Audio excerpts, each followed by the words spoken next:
फिर से एक साथ नजर आ सकते हैं पवन सिंह खेसारी लाल यादव। नमस्कार दोस्तों, मैं हूं अनीस राजपूत। आप देख रहे हैं अनीस राजपूत ऑफिशियल।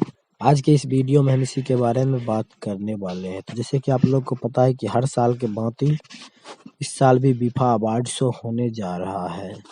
आपने बिल्कुल सही सुना, इस साल भी बीफा अवार्ड शो होने जा रहा है। लेकिन सबसे बड़ी बात यह है कि इस साल बीफा अवार्ड शो अपने बिहार के पटना में होने जा रहा है। बिहार में पहली बार अवार्ड शो होने जा रहा है, जिसमें भोजपुरी के तमाम कलाकार नजर आने वाले हैं, क्योंकि बीफा अवार्ड शो की तरफ से एक पोस्टर जारी हुआ है जिसमें भोजपुरी के तमाम कलाकार लोग का फोटो है।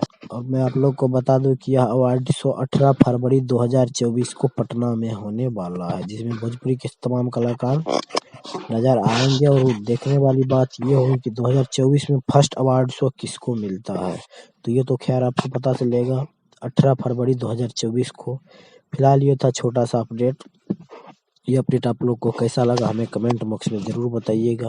वैसे आपको क्या लगता है कि किसको अवार्ड मिलना चाहिए, हमें कमेंट बॉक्स में जरूर बताइएगा। मिलते हैं किसी अगले अपडेट के साथ, तब तक के लिए बाय।